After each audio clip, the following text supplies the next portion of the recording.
वाढलेला आहे की महाराष्ट्रातल्या अनेकांना काय वाटतं की गौतम अदानीसारखा पैसा असावा, गौतम अदानीसारखा पैसा असावा आणि गौतमी पाटीलचा कार्यक्रम असावा. ते दोनच चवी टेस्ट आपण टेस्ट म्हणतो ना, इतकी बदलत चाललेली. आणि अशा या कोकणात एखादा साहित्यिक कार्यक्रम होणं, मला वाटतं ही मराठी भाषेची खूप मोठी सेवा आहे. म्हणून मी पाटणकरांना, आमचे रजनीश राणे प्रकाशक, त्यांना आणि आपण सर्व उपस्थिती, नाही तर कोकणात इतके लोक उपस्थित राहत नाहीत कधी कार्यक्रमात, तर आपणा सर्वांनाही धन्यवाद. सतीश पाटणकर आणि स्वामीराजचे प्रकाशक रजनीश राणे या दोघांसाठी एक कविता म्हणतो आणि ती भैरवीत आहे आणि त्यामुळे त्याचा शेवट उत्तम होईल.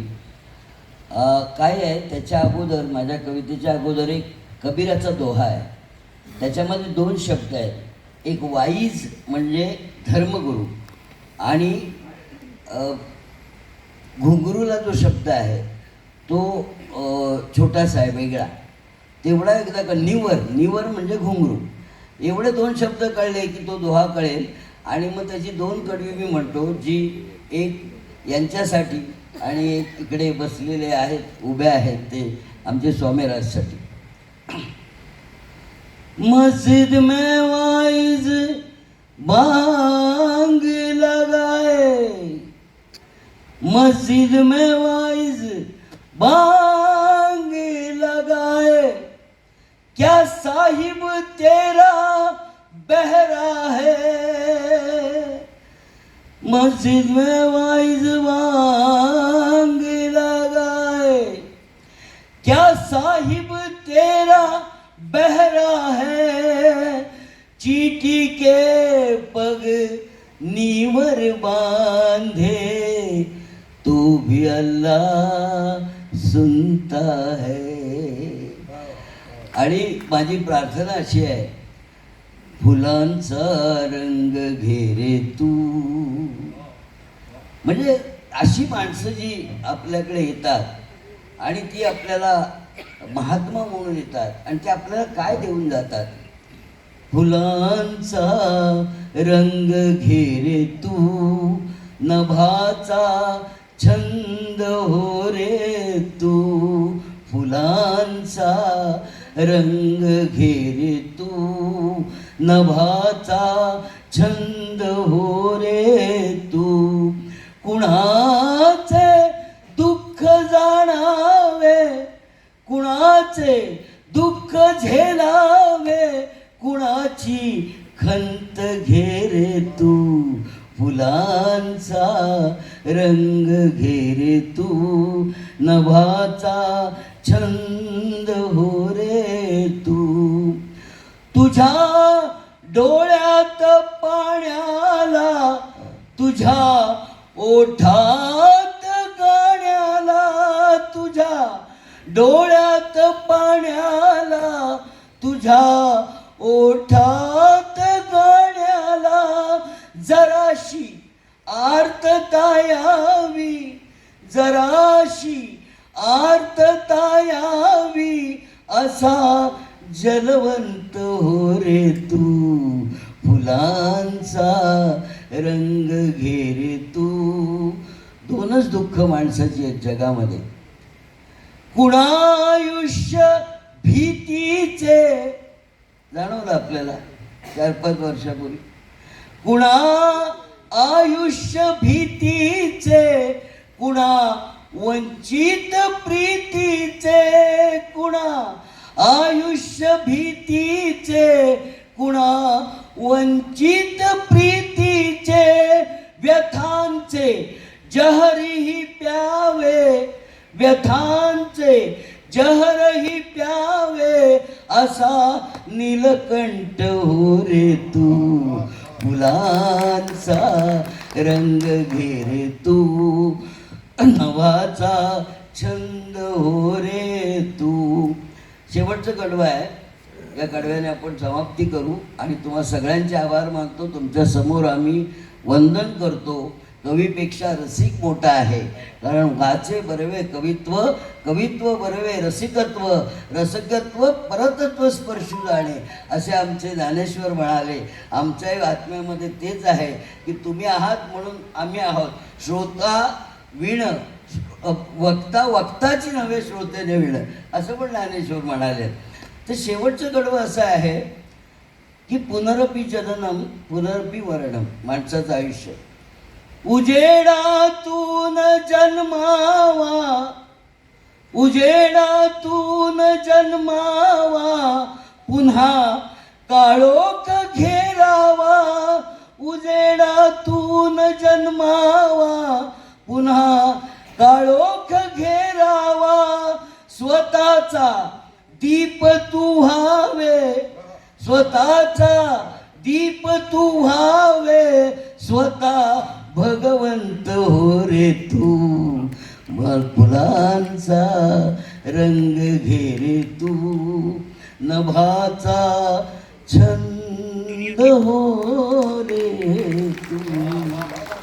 आता वेगवेगळ्या विषयाचे कवी असतात.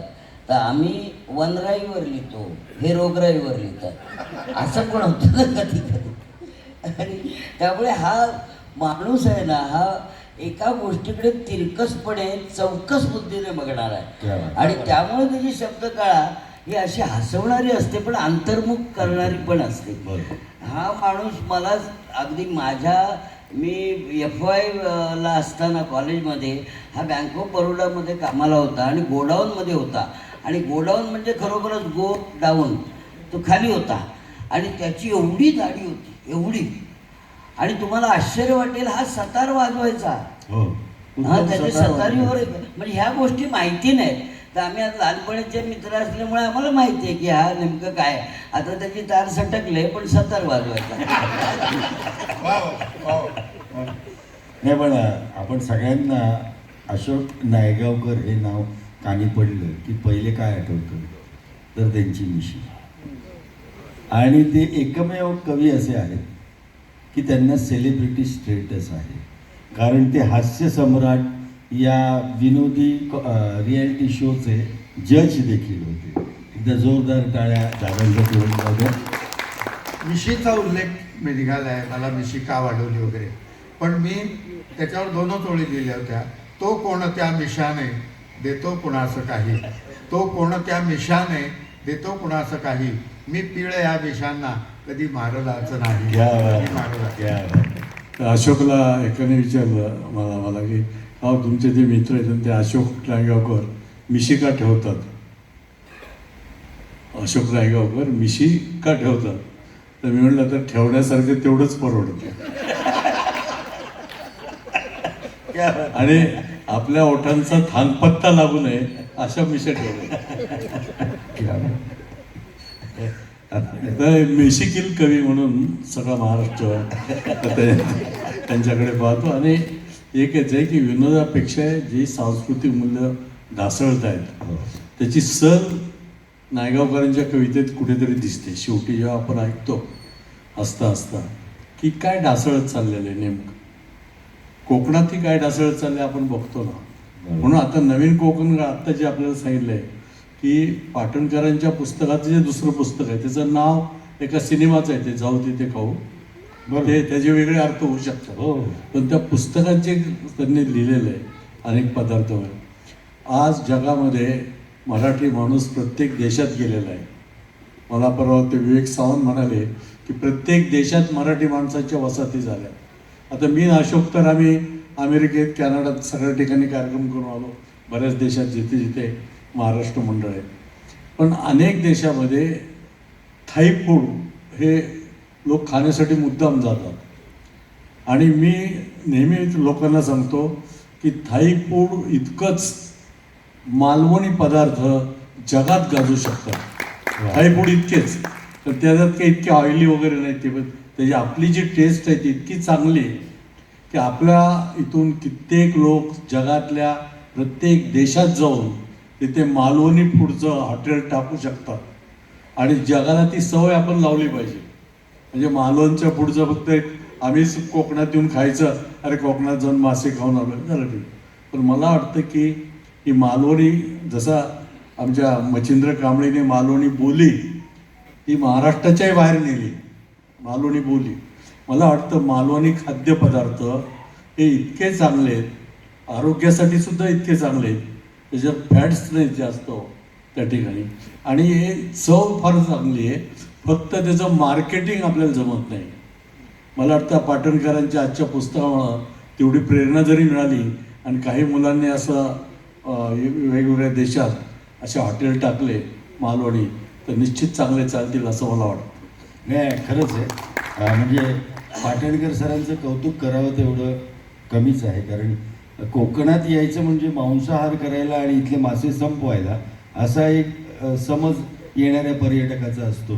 पण संपूर्ण कोकणात कदाचित व्हेज, संपूर्णतः व्हेज जेवण मिळेल असं हेरंब हॉटेल चालवण्याचं धाडस फक्त पाटणकर सरांनीच केलेलं आहे. एकदा जोरदार टाळ्या पाटणकर मी सरांसाठी. त्या व्हेज हॉटेलबद्दल मी त्यांचे खास आभार मानेन. हा. कारण जगात अनेक ठिकाणी, मग ती जर्मनी असो, फ्रान्स असो, अनेक ठिकाणी जाताना आम्ही वेगन हॉटेल ही नेहमी शोधत असतो. आणि ती त्या कुठल्याही शहरामध्ये, अनेक शहरांमध्ये, इटली असो की स्पेन असो, ती वेगन हॉटेल ही त्या शहरामध्ये कुठेतरी लांबवर असतात आणि तिथे सगळं व्हेज फूड मिळतं.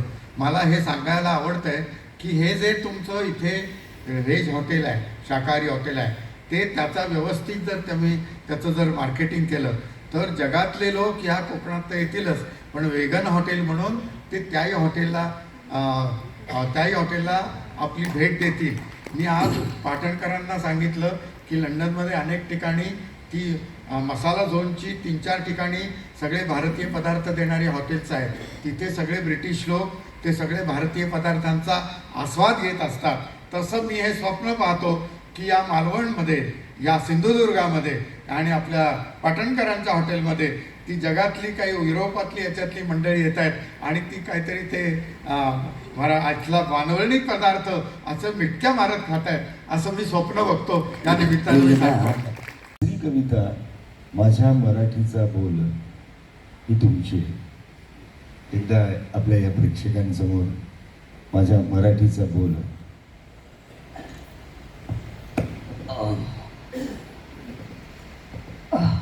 आपण मराठी आहोत हे सांगताना आपण बऱ्याच वेळा इंग्लिशमध्ये सांगतो, I am the Shivaji of Marathi language वगैरे वगैरे. तर हे आपण आपल्याच मराठीचा खून एवढ्या प्रकारे करत असतो. परवा मला एक माणूस भेटला बऱ्याच वर्षाने आणि त्याने मला रस्त्यात अडवलं आणि मला म्हणाला, बागवे सर थांबा थांबा, किती वर्षाने तुम्ही भेटलात, मला सांगा तुमचे तीर्थरूप किती आहेत. मला कळे ना, तीर्थरूप का विचारतोय हा. तर जेव्हा आपल्याला प्रश्नाचं उत्तर येत नसेल ना, त्यावेळी तोच प्रश्न त्याला विचारावा. मी म्हटलं तुम्हाला किती तीर्थरूप आहे. तो म्हणाला मला 3 तीर्थरूप आहे. एक मोठा आहे तो लंडनला आहे, दुसरा आहे तो शाळेमध्ये शिकवून, तिसरा आहे तो 8वीत आहे, त्याला चिरंजीव म्हणायचं होतं. आणि तो तीर्थरूप आपल्या तीर्थरूपांचा उद्धार करत होता. तर असं जे सगळं चाललेलं आहे ना, ह्याचा मराठी त्या भाषेचा एक अभंग मी लिहिला. नंतर ते कौशल इनामदाराने त्याचं संगीत दिलं आणि ते मराठी अभिमान गीत या कॅसेटमध्ये 3रं गाणं माझं आहे. परंतु आम्ही कवी काय असतो माहिती आहे, आमची स्वतःची चाल असते. कारण आम्ही चांगल्या चालीचे असतो. आणि मग काय होतं की त्यांची चाल वेगळी असते संगीतकारांची आणि आमची वेगळी असते. आणि त्यामुळे आम्ही कवीला नरड असतं, त्याला गळा वगैरे नसतो. पण तो आगळा असतो. आगळा म्हणजे कसा असतो, एकदा आम्ही एका मोठ्या गायिकेकडे, तिने आम्हाला मुंबईत बोलवलं, नाव नाही सांगत, पण मी होतो, अरुण म्हात्रे होता आणि हा पण होता. आता ह्याचा संगीताशी काही संबंध नाही, पण आम्ही असे बसलेलो असताना त्या बाईने शास्त्रीय संगीताचा एक असा मस्तपैकी ख्याल म्हटला आणि पेटी तबला वगैरे वगैरे, आणि ती पेटी लावायला जवळजवळ 5 मिनटं, तबला वाढवायला आणखी 5 मिनटं, असं सगळं होऊन मग त्याचं ते खयाल बहुत बडा हो गया. आता झालं काय, नंतर म्हणाले तुम्ही गा. आता मी आणि अरुण गातो आणि मी सुरू केलं. दिवसाच्या भोगिल्या मी लख लख त्या चांदण्या,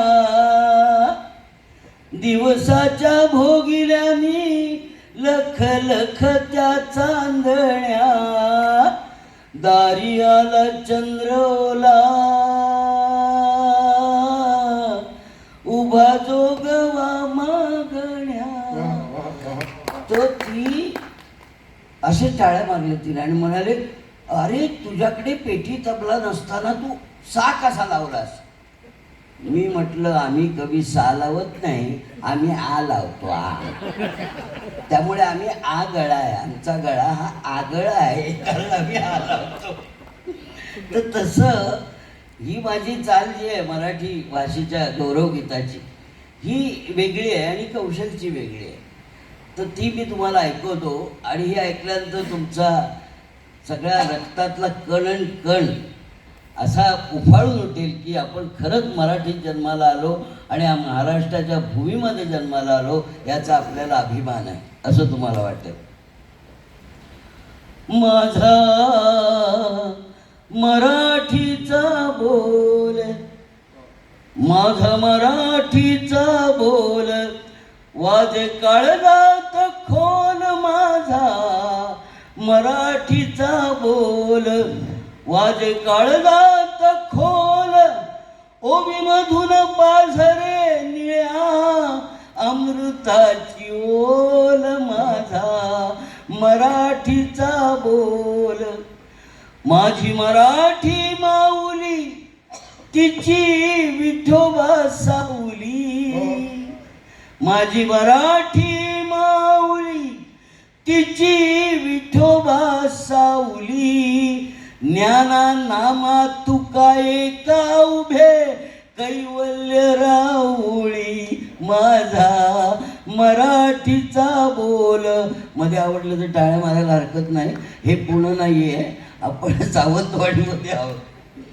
माझी मराठी माऊली तिची विठोबा सावली, ज्ञाना नाम तुका एका उभे कैवल्य राऊळी, माझा मराठीचा बोल. माझा मराठी गुलाल, माझा मराठी गुलाल, त्याला अबिराचा वास, माझा मराठी गुलाल, त्याला अबिराचा वास, माझ्यासाठी चंद्रभागा उरी कालवते घास, माझा मराठीचा बोल. माझ्या मराठी मातीची खोलवर रुजे नाळ, माझ्या मराठी मातीची खोलवर रुजे नाळ, सळसळतो आतून माझ्या रक्तात पिंपळ, माझा मराठीचा बोल.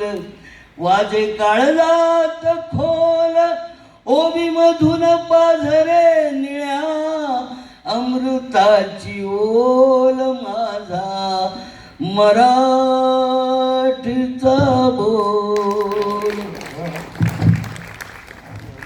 आजोबा नाचू लागले. झालो तेव्हा माझ्या असं ध्यानात आलं की महिलांनी इतकं क्रूर काही नाही या जगामध्ये. सत्य सांगणं हे कवीचं कर्तव्य आहे. तुम्हाला सांगतो, भले तुम्ही आत्ता माझा कवी संमेलन बंद पाडलं तरी चालेल, पण पुरुष हा अत्यंत हळवा हृदयाचा असतो. बघा स्वयंपाकघरामध्ये ती मेथीची जुडी असते, ती जर आपल्याला निवडायला दिली तर आपण अशी हळवारपणे फिरवतो. कुठे तिला सुतळीची गाठ मारली सोडायचा प्रयत्न करतो, भले वेळ जातो. महिला बघा वाट पाहत नाहीत, अशी बोटं घालून खसखन तोडतात. कलात्मकता नाही त्याचा जीवनात. पुरुष हा कलात्मक आहे. म्हणजे ती काळी मेथीची काढल्यानंतर हे पान तोडू का हे पान तोडू, कशासाठी तोडायचं मुळात निसर्गानं ते.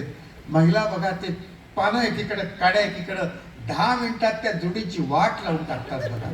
नारळ कसा खवतायत बघितलं असेल तुम्ही, असं हृदय खवतायत असं वाटतं. बघू नाही शकत आपण. मला नारळ खोवायला दिला, मी असा नारळ घेतला. आता इथे कसं, इथं मान वरती असते बाहेर, आपली घरी मान खाली असते, तुम्हाला सांगतो रिटायर झाल्यानंतर. तर ती वाटी घेतली मी नारळाची आणि विळीवर बसायला गेलो, उलटा बसलो विळीवर, तुम्हाला सांगतो. अशी सगळी परिस्थिती. आणि तुम्हाला सांगतो की लग्न झाल्यानंतर पहिले 5-6 महिने काय प्रेम असतं. चहा घ्या, काय आवाज असतो. अगदी शिंक आली ना, अय्या तुम्हाला कशी शिंक आली. आणि 25 वर्षानंतर चहा घ्या, काय स्वर बदलतं बघा. आणि रामूला चहा देताना, रामू चहा घेऊ, वाफ निघून जाते. कारण त्यांना माहीत असतं रामू निघून गेला, दुसरा रामू मिळणं अवघड आहे. पण नवरा जर डोक्यात राग घालून गेला तर सगळे बोंबलत नवरे बोंबलत 4:30ला परत येतात. कारण बाहेर बिन साखरेचा चहा कुठेही लवकर मिळत नाही, तुम्हाला सांगतो. त्या महिला 20-25 वर्षानंतर, अहो असं सांगतात, शुद्धलेखन म्हणतात की काय. अहो मला वाटलं शुद्धलेखन नाही म्हणे. त्या मटक्या भिजत टाकल्या, त्या 3दा पाण्यातनं निथळून घट्ट गाठ मारून त्याच्यावर वजन ठेवा. नशीब तुम्ही बसा असं नाही सांगितलं, नाही तर मोड कसे येतात बघत बसा म्हणून सांगतात. हसू नका, माझ्यापेक्षा वाईट दिवस तुम्हाला येणार आहेत. तुम्हाला माझा शाप आहे, तुम्हाला सांगतो. त्या सगळ्या वातावरणामध्ये महिला या किती क्रूर असतात. ती स्वयंपाकघरातली जी कविता आहे, महिला लिहूच शकत नाही. त्याच्यासाठी हळवार हृदयाचा पुरुषच जन्माला यावा लागतो. टाळ्या वाजवा. आणि ती कविता मी इथे वाचून दाखवतो. आज वेळ कमी आहे, नाही तर थोडं मधल्या पण सगळ्या गोष्टी घेतल्या असत्या. बघा, गळ्याशी नख खुपसून जिथं जाऊ तिथं खाऊचं आज इथे कार्यक्रम झालेला आहे.